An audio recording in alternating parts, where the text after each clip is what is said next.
it's just something that just molded our, like when we look back at our time in Boulder, we think about literally roaming around hunting for mountain lions, you know, trying to find these things. We were just obsessed, and it's kind of been a focal point of like our art direction. So the four-eyed tiger is kind of a evolution of the mountain lion Sure. from Colorado. Or these guys actually have a crazy story of sitting in the studio like later and seeing a mountain lion actually approach the house.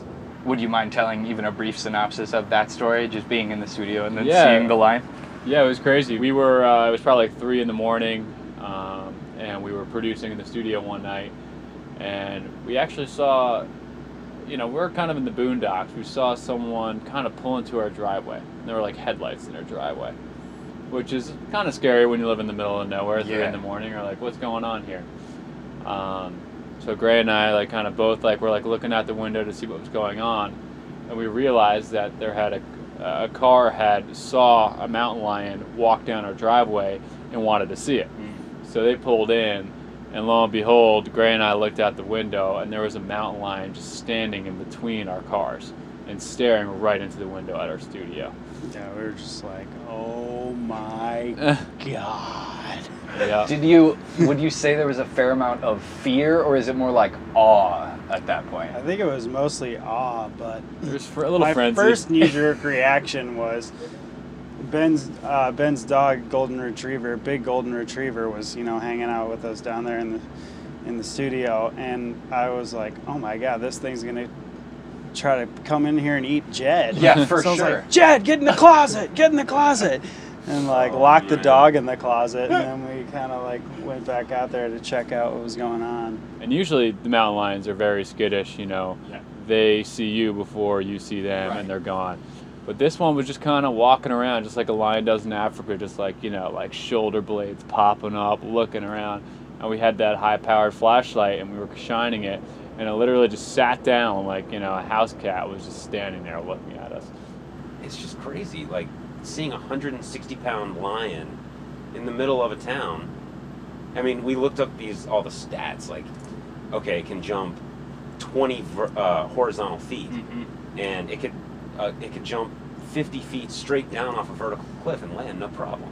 I mean, this thing is our spirit animal, man. Nice. That's what I was wondering, if you've adopted it as a spirit animal. Or Yeah, do you have separate spirit animals that are represented differently, or that's the Savoy spirit animal?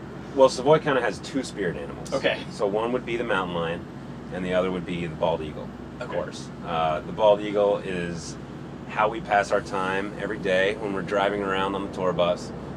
Typically one of us will sit up front with the driver. He's on lookout. We'll take rotations.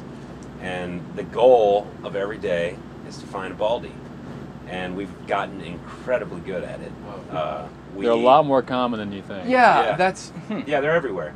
You just got to know where to look. And, you know, we know where to look. So we could find them in the treetops. We could find them flying. We could find them sitting on riverbeds. We could find them on the side of the road eating roadkill. You name it, we'll find it. Probably before you. Our old tour bus had a skylight on the top, and we rerouted to Yellowstone. We were playing a show in Montana, so we took the long way and went through Yellowstone instead. And it was basically like 2 of my dreams combined. It was like Yellowstone in the tour bus. We were like blasting Freebird in the bus the whole time.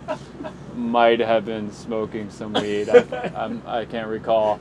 And you know, there's just bison and like elk, like rutting, like smashing each other's. You know, it was insane. Literally saw a bloody elk with like a horn, an antler, just like hanging off. We saw coyotes. We did not see any grizzlies, unfortunately, but we have seen them before. And to be honest, it was a tough day for baldy sightings. It wasn't until maybe one of the last miles in a barren wasteland far from any bodies of water, which they usually kind of hang out in. And there was just this tree in the middle of the field. On the way out, there's a freaking bald eagle right there. I remember that so well. I'm just curious how it comes about that you're so interested in nature, that you have, you know, animals thematically, they're important to you, and yet you guys make digital music, I suppose, versus going the route where you're all three playing acoustic guitars or having, you know, tribal drums, something like that. I'm just curious how that comes about. Yeah, I mean, it's great that you said that because you'll see it tonight in the show. I mean, it's very roots rock, like in its feel, yet it comes off as like a fucking raging dance. You know? And even with like the more digital music, like we want that like kind of raw, like just like not perfected sound that just kind of like really resonates and has personality. Right.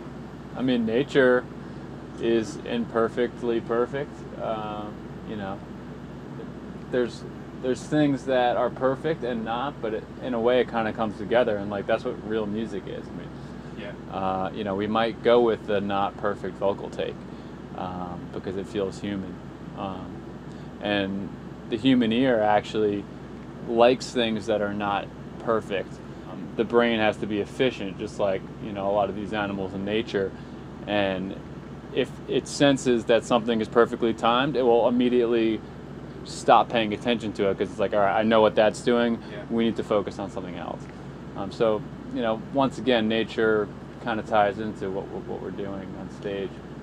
Yeah, and I think something else, like if you look at the bald eagle or the mountain lion, I mean, we genuinely are obsessed with these animals. We love them. I believe you. Like, You've we been really talking do. about it with But a lot like, of passion. You think about these animals, they're predators, okay? They're always on the hunt. They're always looking for something, the next kill, you know? We are hungry, like we keep getting better. Our show is always going to be better than the time before. It really is. Like, that's the only reason we do this shit. Like, Gray was saying the other day, like, you know, we could play this show to no one and I would be having the best time ever. Because we love the music that we're making right now. And it's just it's been a process. It's taken us our whole lives as musicians to get here. We finally feel like we're making the music that we always should have been making, or we've been destined to make. And it's taken a lot of practice to get there. And like, I'm not saying we've topped out, because it's just getting better and better and better. And we're so excited for like where it's going. Like we feel like we're really onto something right now. And like, that's that predatory instinct. It's just like, you know, we're always on the hunt, always. And I think it shows in the show.